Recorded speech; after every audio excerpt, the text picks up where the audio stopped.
Yashodanandana Prajanarandana Jamuna Tira Vanachari Jamuna Tira Vanachari Jamuna Tira Vanachari Jamuna Tira Vanachari Jaya Radha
nice drum.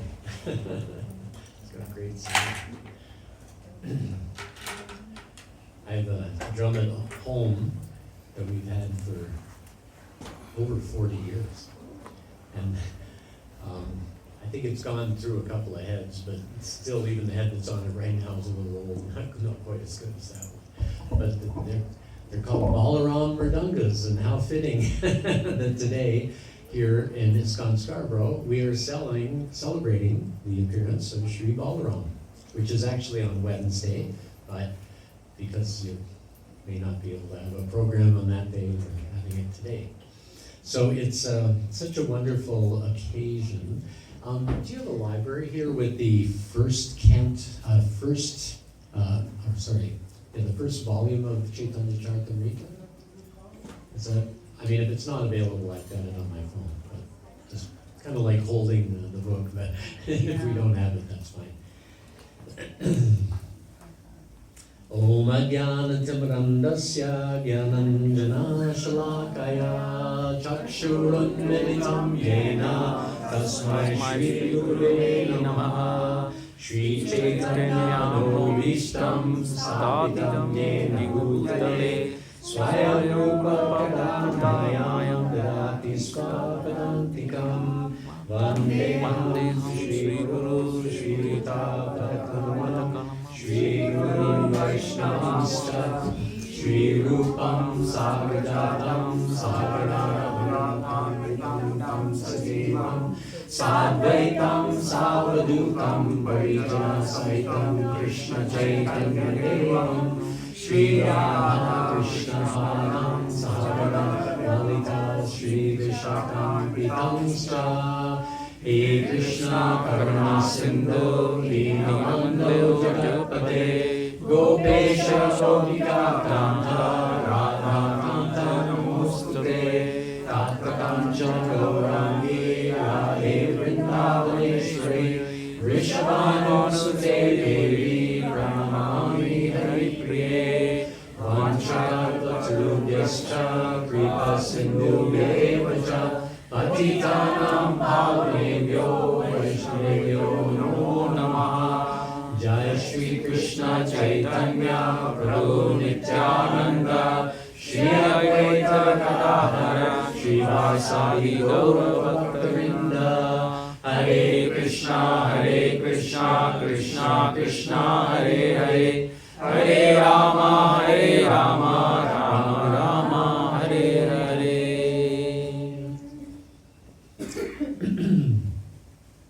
So we chant the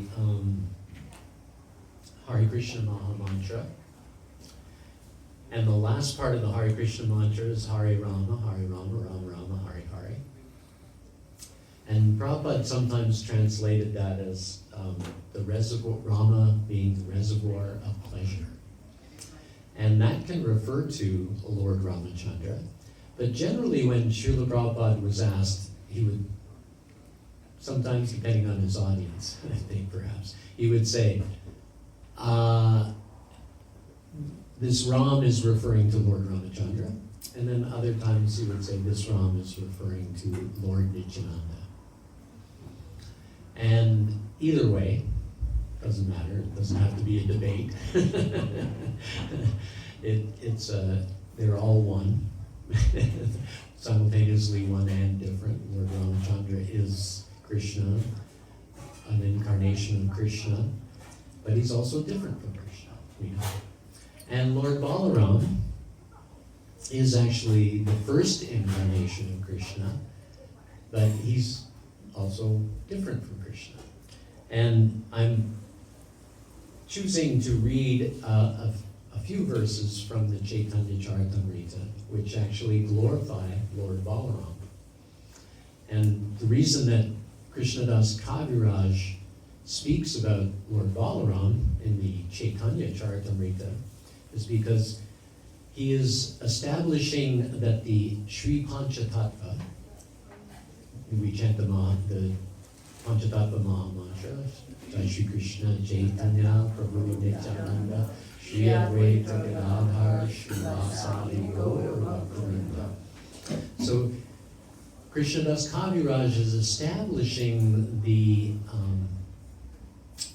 supremacy of the Panchatattva and how the Lord actually appears in 5 different features.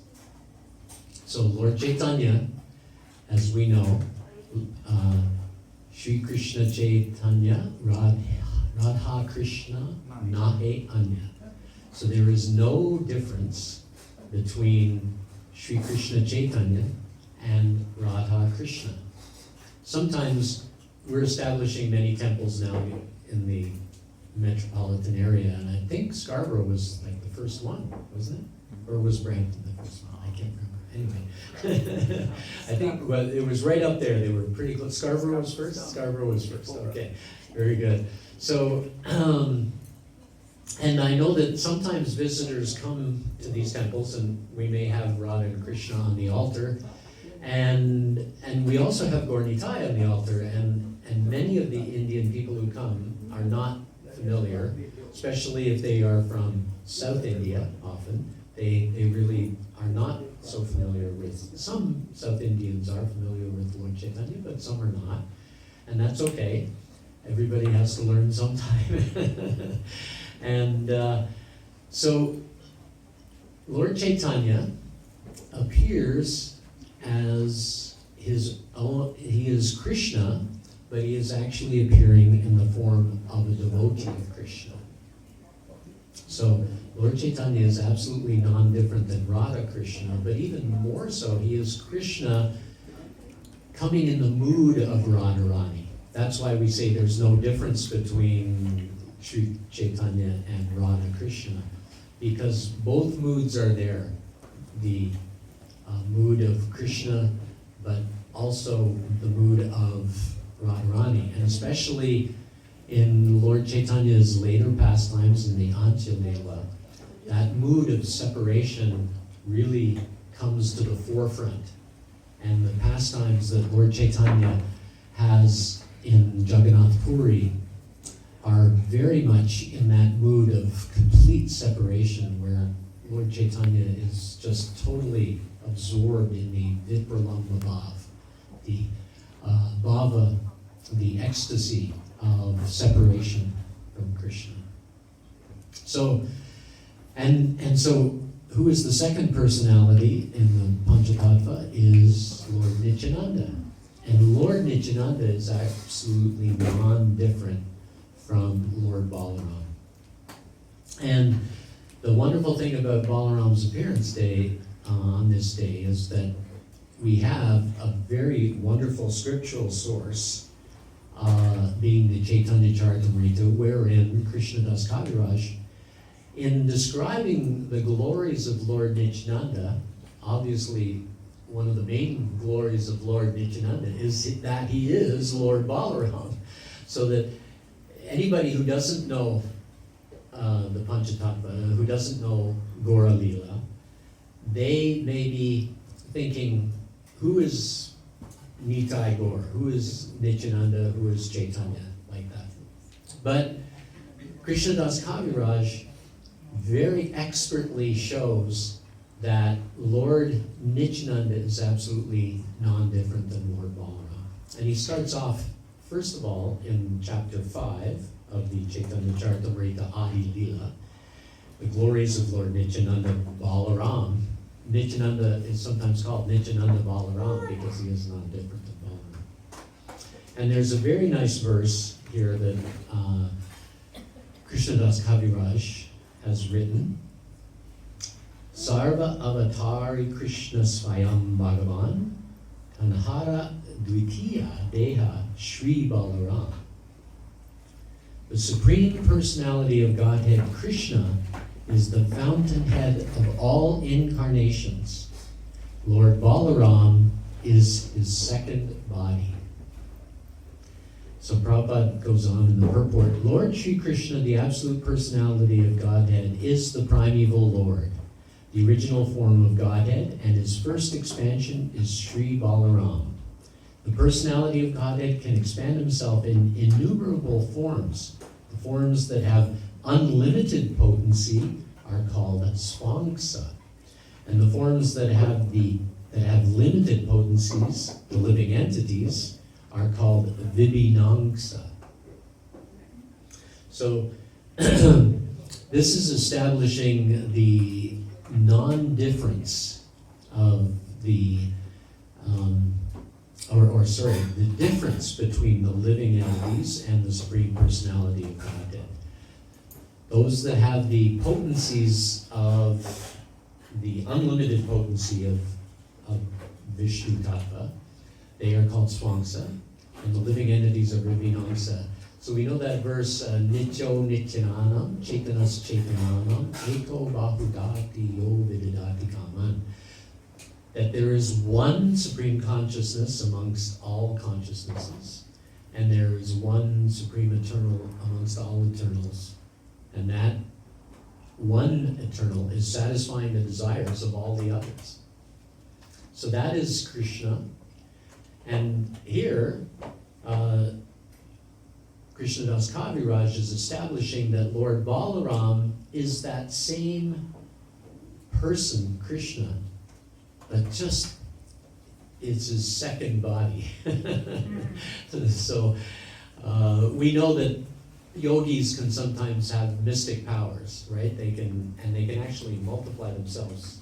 But it's described, Srila Prabhupada describes in the Srimad Bhagavatam purports that the powers that are derived by a yogi who achieves that kind of siddha to be able to manifest different forms can only manifest 8 different forms.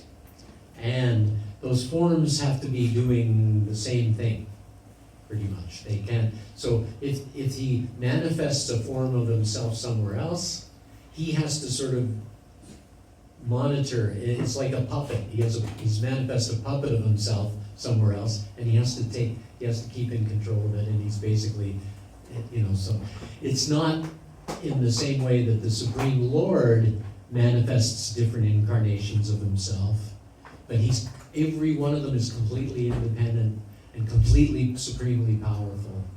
And so sometimes people think of, Hinduism, they think, oh, that is pantheism, many gods. But actually we understand there is only one God, but he's manifest in many different features. Now the living entities sometimes attain to the platform of being demigods, like there are many different demigods, Indra, Ganesh, quite a few others. But these are all Jiva Tattva, or Vibhinangsa entities. They are not supremely powerful in the same way that Krishna is supremely powerful.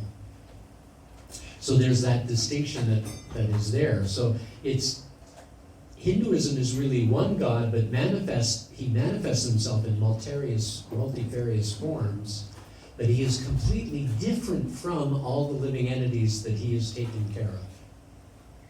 And he is taking care of each and every one of us. And we know from the Srimad Bhagavatam there's the story of Paranjan, and he's situated in the city of 9 gates. And we have the 9 gates of the body. And it is like a city because we are walking around in a city of zillions of living entities, right? Every spirit, every cell of our body is a different spirit soul. But we happen to be the consciousness that's in charge of this city of 9 gates. We're like the mayor of the city. And the city does everything that we ask it to do. But we are being taken care of supremely by the Supreme Lord. And every one of these parts and parcels of the body, the cells, they're also being taken care of by Krishna. I mean, we may put the food in our mouth and things like that, but ultimately, do we have power over what our body does? Often our body dictates to us. If it gets a fever, comes down with COVID or something, then you can't control that. You can't just say, oh, I have COVID, Now I don't have COVID. I'm just going to think it away. It doesn't work like that. I mean, there is some truth to the power of positive thinking, but it's not that true. You can't just wish away disease, and things happen. Sometimes, I can remember I was in New Vrindavan, and I was about to do a play with Bhakti Marg Swami, and I had a big part, and it required my voice. And I woke up in the morning, and all of a sudden it was just like, I remember Purnamasi was there, and I went, I couldn't talk. So they had to quickly find somebody to sort of fill in my part and read the lines over a microphone. Somebody else read the lines over the microphone. So we have no control over what is going to happen to this material mind. But the Supreme Person, he has control over all the bodies, and he is also manifesting many bodies of his own. All the Vaikuntha planets, unlimited Vaikuntha planets, are ruled over by different expansions of Krishna. Krishna first expands as Balaram, and then from him the first Chatur Vyuha, the 4 incarnations, Sudarshan, Aniruddha, Shankarshan, and Pradyumna. Pradyumna. Thank you. And so we have these, these expansions, and then each one of those expands into 4, and then each one of those expands into 4 unlimitedly. So the spiritual sky is unlimited. There are unlimited Vaikuntha planets, and all of them have their own Vishnu form that is ruling over them. But Krishna is there in Goloka Vrindavan, and it's described that Krishna never leaves Vrindavan. But it's also interesting if you study the Chaitanya Charitamrita and some of the other Gaudiya texts that Srila Prabhupada encouraged us to read, that, and from the teachings of Bhaktivinoda Thakur as well, that actually half of Goloka Vrindavan is actually Mayapur, the Navadvip. That is actually there, manifest in Goloka Vrindavan. It's actually right there, side by side with Krishna in the spiritual sky, because it is a special manifestation of Radharani's mercy. Navadvip is a special manifestation of Radharani's mercy on the living entities. And Lord Chaitanya comes with that dual purpose. He manifests Radharani's mood of engaging everybody in Krishna's service. Radharani is the prime, servant of Krishna, worshipper of Krishna, lover of Krishna, and she engages everybody else in that service who makes it to Goloka Vrindavan. Not everybody, of course, makes it to Goloka Vrindavan. But we should be aiming at pleasing the Supreme Personality of Godhead as much as possible. And then whatever relationship that we have on the eternal platform with Krishna will gradually become manifest. So we know the story of Murari Gupta in the Chaitanya Charitamrita. And when he met Lord Chaitanya, and Lord Chaitanya was telling him to chant Hare Krishna, and all he could say was Ram, Jai Ram, Jai Ram, Jai Ram. He couldn't chant Hare Krishna practically, because his heart was completely surrendered to Lord Ramachandra. And Lord Chaitanya said, no problem. That's quite all right. you can keep chanting Jai Ram. You are Ram Bhakta. That's it. So, as long as we're pleasing the Supreme Personality of Godhead, that our eternal relationship with Krishna will gradually become manifest. Of course, first we have to go through a few stages. The verse Adao Shraddha begins with that. And so first of all, we have the little faith. Our faith begins to grow. Then we have the desire to associate with the devotees. Through that association, we then surrender to a spiritual master, we start to go through the process of cleansing of the anarthas, getting rid of all the anartha nivriti. And gradually, as we cleanse the anarthas, we'll also be getting a taste for the holy name, first of all, because we're chanting our 16 rounds. Those of us who are initiated, we chant 16 rounds minimum every day on our beads. And that taste for the Maha Mantra will actually become sweeter than the sweetest thing that we know. Purnamasi can tell you that I have a real sweet tooth, right, Purnamasi? I like my sweets. And one of the reasons I exercise a bit is because I like my sweets. I gotta work them off. But I really like my sweets. But even the sweetest thing that I've ever had would not even be a drop in the bucket of the ocean of the sweetest nectar of the holy name. And that is the taste that we should be hankering for. In fact, today in the initiation ceremony that Vaisheshika Prabhu was performing, Purnamasi and I were there, and Vaisheshika Prabhu was saying that in order to be successful on the path of bhakti, you have to have something which is often in the material world considered not a very good quality. Does anybody know what that is? Can anybody say? Attachment. Yeah, close. It's a little stronger. Maya. Greed. Yeah, that's it. It's greed.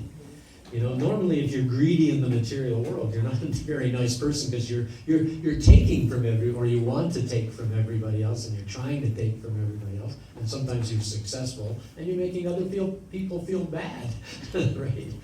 But the greed for Krishna and the greed for the taste of the holy name is something that is benefiting the entire world. Because if we can become really pure in our attachment to Krishna and our attachment and that taste of the holy name, then we can actually give that taste to others. I mean, we go out on book distribution and we distribute books and we encourage people to chant. And sometimes you say to people, if you chant this, you'll be happy. And they chant it and they are happy, right? But it's still just a glimpse of the potency and the taste of the holy name. So it's just the beginning. So we're trying to encourage people to take up that process of devotional service. So it's developing that devotion to Krishna or to Lord Balaram, right?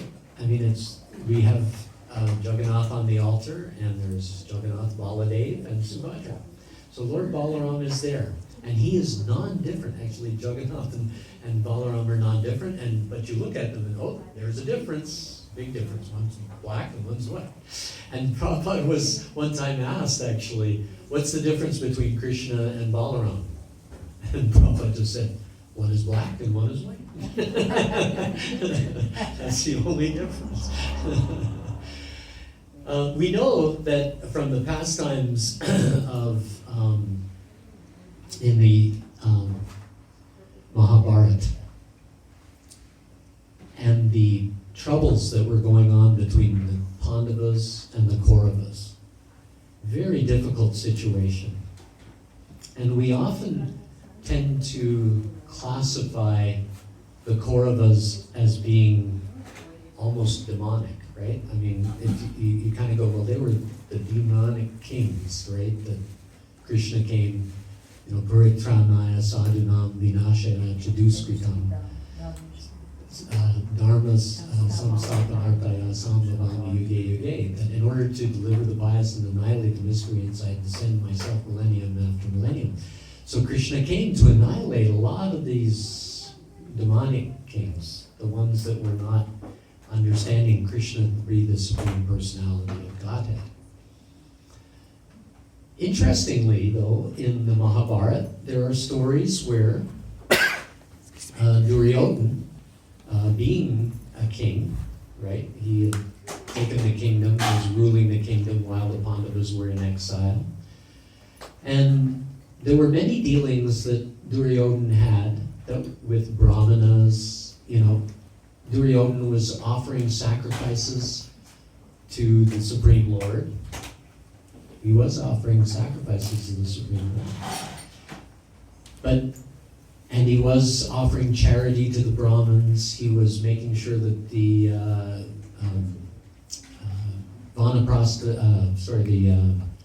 Vaishyas, they had everything they needed to make sure that the cows were protected and that the economy of the planet was going on. So Duryodhana was actually, in one sense, sort of a pious king. We sometimes say, oh, somebody's very pious, but they can be pious without being a devotee. Right? But interestingly, again, even though we say that he was a pious king, Duryodhana did not like Krishna, right? And he did not think that Krishna was the Supreme Personality of Godhead. And because Krishna was always associating with the Pandavas, who were his enemies, then Krishna was definitely an enemy. The enemy, the enemy of my friend, the friend of my enemy is my enemy, right? So Krishna was Duryodhana's enemy. And yet, Duryodhana had a lot of love and friendship and warm, cordial dealings, devotional dealings with Balaram, right? It's interesting, although he did not consider Lord Balaram to be the Supreme Personality of Godhead. He considered him to be a very dear friend, which is kind of the way the gopis and the cowherd boys, they don't consider Krishna the Supreme Personality of Godhead. Krishna wouldn't want to hear that in Goloka. He's just a cowherd boy. He just wants to have friends, have fun with his friends, and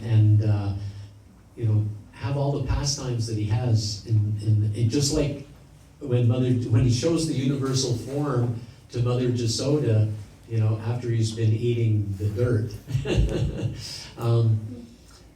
Jasoda opens his mouth to try to get the dirt out, and what she sees the universal form, and it totally bewilders her. And for a few seconds, it actually diminishes her love for her son in a sense, because it's like, what's going on? This huge power inside my son, It's like, but he is just my son, and I love him because of that. And that is the special relationship that Jasoda and Krishna have. So anytime there's that intimation that Krishna is God, it spoils a lot of the rasa that is there, especially in Goloka. The Vaikuntha planets are where the awe and reverence, the Aishvarya principle happens. That awe and reverential relationship happens with the Supreme Person. But in Goloka, it's just that intimate. I'm just Krishna's friend. And if we're playing, I can be running to school, and Krishna can be running to school, and I can run up behind Krishna, and I can hit him in the back of the head and then run on. It's like, it's so contrary to, this is God, but he's acting like a little boy just for the pleasure of the relationship, right? And he even gets to the point where he doesn't want at all to remember that relationship, that being the Supreme Personality of Godhead.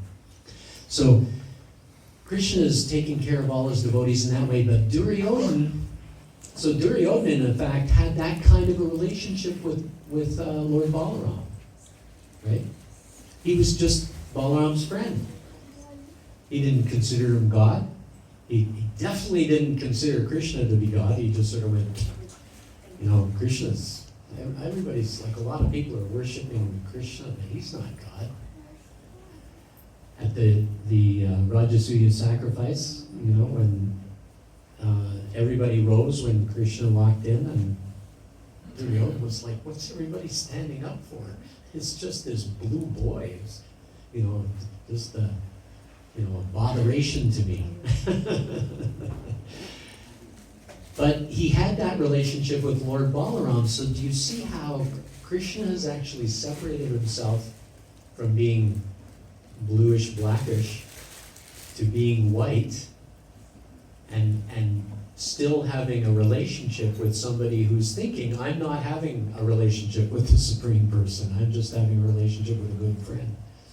See how Krishna tricks everything? And then it's also because we learn in the Nectar of Devotion that there are the 5 primary rasas. There's Shanta Ras, Dasya Ras, Vatsalya,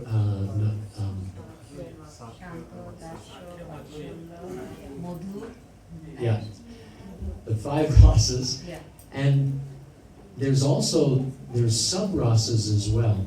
And one of those sub-rasas is chivalry. So you can have a chivalrous relationship with the Supreme Personality of Godhead. And that is actually, sometimes chivalry can be as an ally, and sometimes chivalry can be as an enemy. And so Krishna and Duryodhana have this enmity relationship. But then Krishna is there as Balaram, and he has this friendly relationship with Duryodhana. And so Duryodhana is actually a very great personality, and we should be very careful, because I remember I started off thinking, is he a demonic king? No, actually, Duryodhana goes through a lot of different changes in his life, and has a lot of different pastimes with Lord Balaram and with Krishna. And some of them are enmity towards Krishna, and some of them are very loving towards Lord Balaram. So we have to see the totality of what that person, Duryodhana, is doing. But that is the glory of Lord Balaram, is that he is Krishna in an aspect that pleases a devotee who doesn't even like Krishna. So, isn't that amazing that relationship is there? So the personality of God and the roadshow, the Prabhupada actually says that at every moment, just as the sun is in the sky and it's 1 o'clock, or right now it's 11:41 in Scarborough. If you go to the next time zone, it's 10:41. If you go west, if you go east, it's 12:41, like that. But that's just like the pastimes. Krishna's pastimes are traveling throughout multi-universes simultaneously, but at slightly different points in the pastimes. Isn't that amazing? That all these personalities are traveling, and Duryodhana is eternally in that pastime with the Supreme Lord and that relationship of chivalry. So actually Duryodhana is a liberated Nityasiddha who is engaged in that particular pastime with Krishna as being his enemy. Weird, isn't it? I mean, it's only... I was brought up Roman Catholic, and I remember hearing about how great God is, and then I'd say, well, what's God's name? And then, well, the only name we really have from the Bible maybe is Jehovah, or Eli, or something, you know what I mean? It was like, there's just a couple of names of Krishna, but they never really talked about the names of God, they just talked about God. And that bewildered me. I just thought, God's got to be way greater than just being called God. He's got to be, like a person. And I was being encouraged by the priests and everything to pray to God and to sort of speak with God. But what was happening? I had no one that I could really focus on. Who am I talking to? I had no realization of his face, of what he looks like, of what he does, who he is, what's his phone number. Prabhupada said that one time. We have Krishna's phone number. Yeah. And but the understanding that Krishna is so personal. And it's personal to each and every one of us. Krishna has a special relationship with each and every one of us. And one of the glories of Lord Balaram is that he is a person who actually has that, he's an expansion of Krishna that has a relationship with even personalities, like all the Kauravas were the same way as Duryodhana. So they all had that relationship with Krishna. And so Krishna has that special relationship. In the same way that you might think of Hiranyakashipu or Hiranyaksha.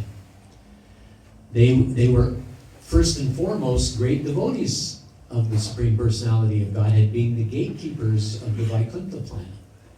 Right? So, and when the Kumaras went there and they weren't allowed, you little boys go away, you're not allowed in here. And the Kumaras cursed them, Jai and Vijay, to fall into the material world. And so when Lord Vishnu arrived at, what's going on here at the gate? and the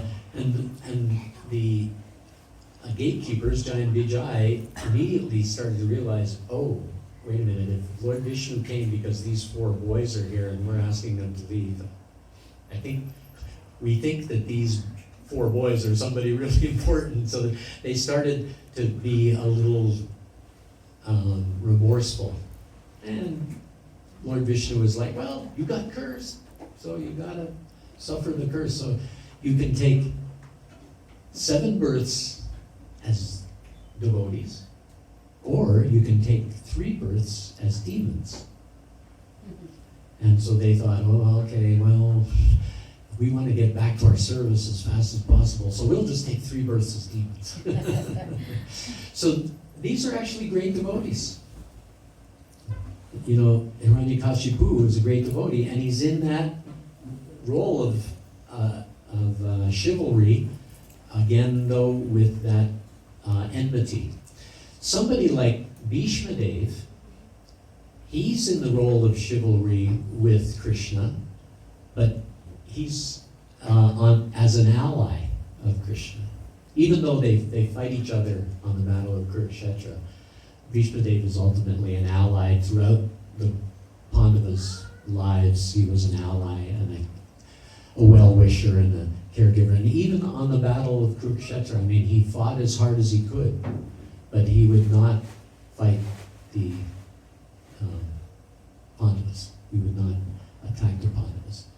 So it's a really special personal thing that is happening here. So Krishna expands himself as Balaram, and we often think, like when we say that Krishna expands or expanded as Balaram, that sort of gives it a time, right? We sort of think there was a time when Krishna was by himself, and then he expanded as Lord Balaram, right? We kind of think like that. But actually, that isn't even true of us, that we ever even had a beginning, and Krishna says that in the Bhagavad Gita, that Tvevaham Chatunasam, Natvam Neme Janadipa, Nachayavana Bhavishama, Sarve Vayam Atak Param. Never was there a time that I did not exist, nor you, nor all these kings, nor in the future shall any of us cease to be. So we've been existing as long as Balaram and as long as Krishna. And the thing is, it's not long, because in the material realm there is time. But we read in the 2nd canto of Srimad Bhagavatam, it's one of the first places, there's a couple of other places where it's mentioned, that time is conspicuous by its absence in the spiritual sky. There is no time. It's just, there is sort of past times, but there's no influence of eternal time. Krishna says, I am time, destroyer of the worlds, but that's destroyer of the material worlds. He is in the spiritual sky, the worlds are never destroyed. The Vaikuntha planets are never destroyed. Goloka Vrindavan is never destroyed. Navadvip Dham is never destroyed like that. So it's eternal, and we have no conception of what it's like to be outside of the influence of eternal time. And it's only when we practice the activities of sadhana bhakti, that we gradually come to the point of understanding what it is to be outside of the realm of eternal time. So just as Krishna expanded to Balaram, it's not expanded some time ago, it's no time ago. He always was Balaram. So I'll just go on with the next verse in this. Oops, lost the